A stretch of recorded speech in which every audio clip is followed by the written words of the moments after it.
Hi there, welcome back to the Big Thinker universe. Today I'm going to talk about avatars. Now, this is not the movie. I'm not talking about James Cameron. We're talking about business avatars. And you can call it whatever you want. Maybe I've seen it called ideal client profile, ideal customer avatar, whatever you want to call it, don't care.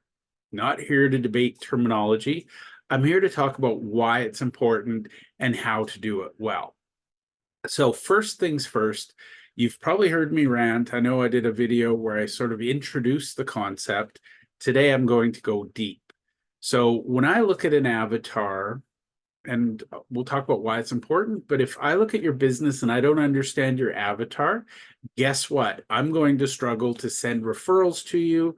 I'm going to struggle to make introductions to you. And from your point of view, more importantly, your clients are going to struggle to do the same, and it's going to be hard for people to find you. So I'm going to share a couple of examples of really bad avatars. I'm going to share how you can fix them. For the purposes of this video, I'm just going to use the term avatar. Again, replace it with whatever word you prefer. But at the end of the day, your business needs to know exactly who it serves.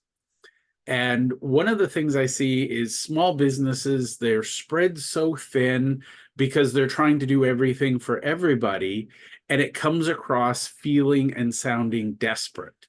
So a couple of examples. Let's back up. I'll tell you why I think it's important.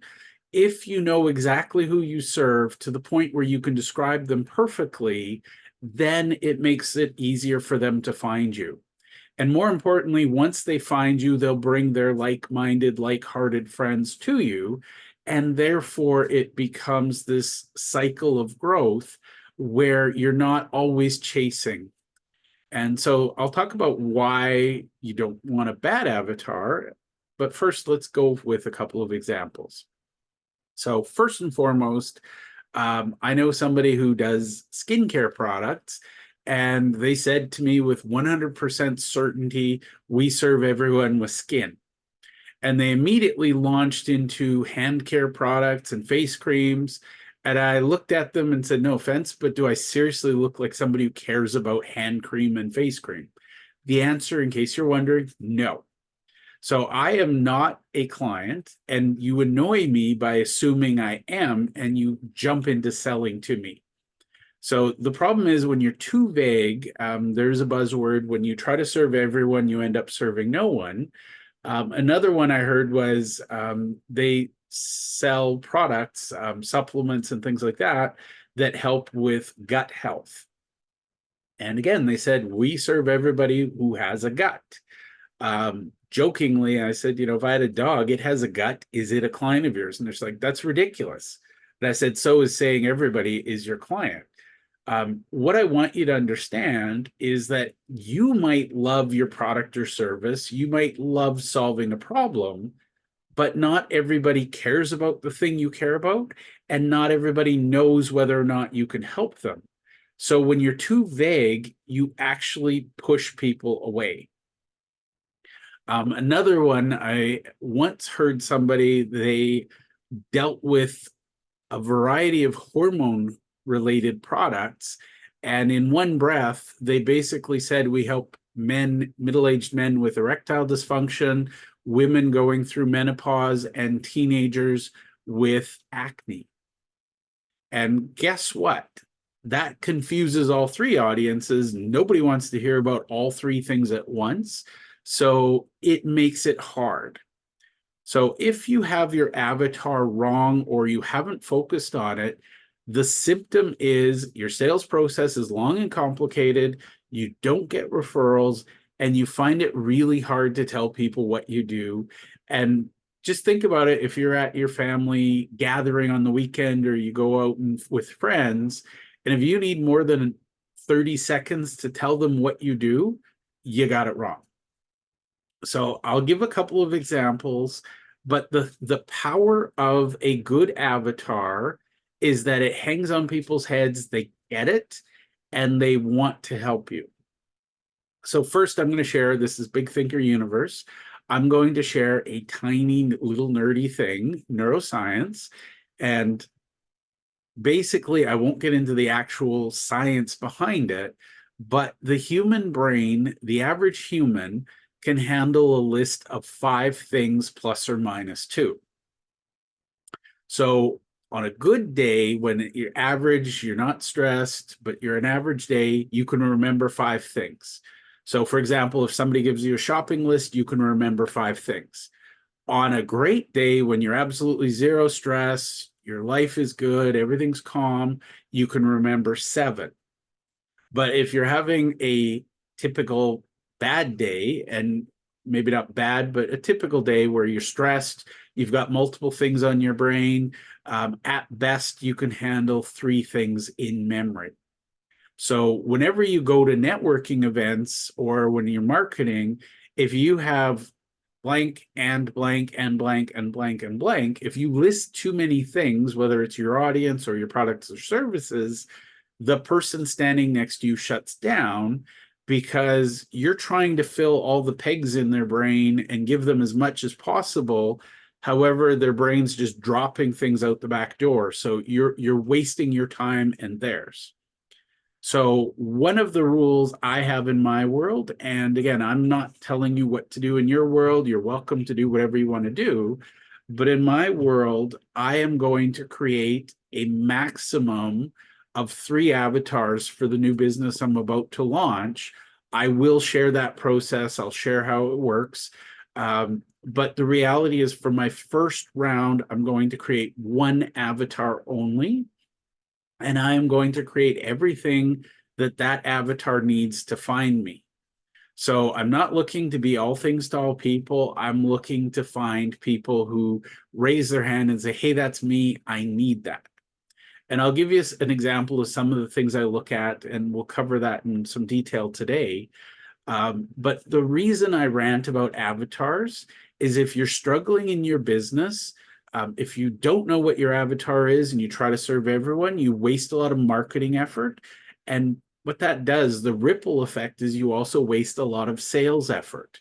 And I want you to understand that marketing and sales, whether you actually spend money on it and pay somebody to do it, or you spend your own time and energy on it and you do it yourself to quote, quote, do it free, you want to maximize your return on investment.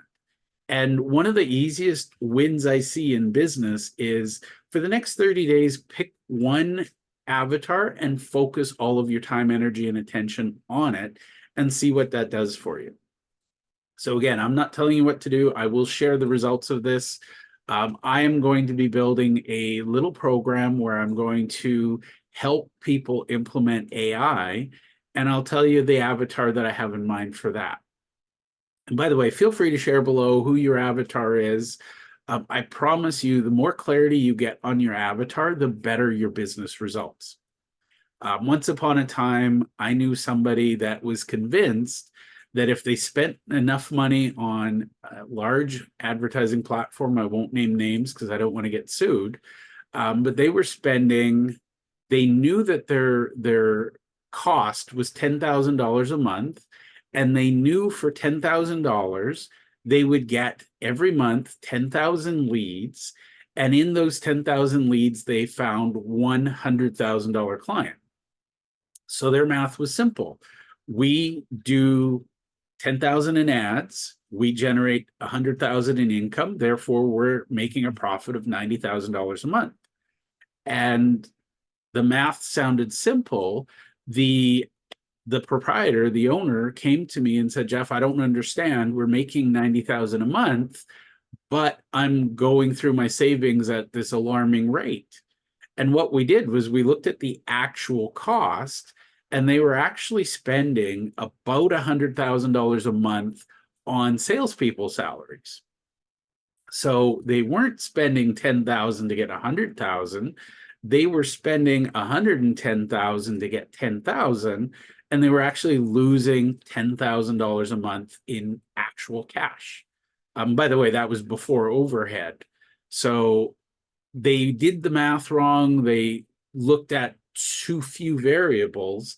But the problem was they were casting a wide net because that's what the social media platform they were on recommended. You need to attract as many as you can. And then they had to spend all this sales time and energy. They literally had to call, and they would call all 10,000 leads and try to convert them. And really, truly, lead was such a generous term. I would call them suspects, not prospects. But basically, this company was slowly bleeding to death because they didn't know exactly who they served. And by the way, with social media, that's inexcusable because they allow you to do slice and dice. You can create detailed avatars for your client. Um, always err on the side of getting it too narrow first, in my opinion. I hate wasting money. I hate wasting time, energy. So for me, I'd rather start narrow and go wider rather than start too wide and then have to pay to narrow it. Because one thing you don't hear when you spend all this money on social media ads and traffic and things is the cost of the sales team to filter through this pile of garbage and hope you find that one possible client in a batch of garbage. So no offense to social media. I'm not a fan of wasted effort. So for me, I focus on really narrowly focused things, and that works well for me. Again, you do what works for you. I'm not here to tell you this is the only way. I just do know that most of the time, when my clients get clear on who they serve, it has a big impact on their business. So I'm going to give you an example, and this is not the full avatar, but I will share some of the things I look for, and hopefully it's useful to you. For the record, I use artificial intelligence. I have a custom trained GPT model that helps me build my avatars. And it starts with some questions at a high level, what are my objectives? Then we get into strategy, and then we build the tactics. And once we know who the avatar is, then everything we do is designed to attract them. So I'm a big fan of Dan Kennedy's work with magnetic marketing. I would rather magnetically attract my perfect avatar and repel all others than try to bring in a whole bunch of people and convince them that they need what I'm selling. Now, there's a bunch of details and a bunch of steps that go into this. This will be the focus of future episodes. My goal is I'm going to start high and then get into details over time. Think of this little podcast as a little journey, my video diary of my adventure in the latest version of my business where I'm focusing on artificial intelligence. So first things first, my clients are entrepreneurs. And I want you to understand there's a difference between an entrepreneur and a business owner. A lot of people say, oh, we work with entrepreneurs and business owners. I work with entrepreneurs. The reason I make that distinction is I think entrepreneurs, they look at the world and say, ooh, I can solve that problem, and they'll build a business around a solution. In my experience, business owners, they want stability. They're looking at incremental, marginal growth, but basically they're looking to maintain rather than disrupt. So my definition of an entrepreneur, they like to disrupt, they're innovative, they're always looking to change. Now, this might sound like a weird one. My avatar is also neurodiverse. They are on some spectrum. They identify with ADHD, OCD, dyslexia, you name it. The label neurodiverse, they get it. The reason is I have numerous ones. I'm not going to list them all for you, but and they're also probably somewhere on the autism spectrum because I get them. They get me because I'm one of them. So here's the thing, neurodiverse is my avatar. And then I also look at what industry they're in. I look at their Colby score. I look at their Myers-Briggs score. And basically what I do is I cater my message specifically to one avatar. And I'll share some more detail in future episodes. But really, truly, I want to work with people who get me. I don't want to have to convince somebody they want to work with me. Either they love me as I am or they keep walking.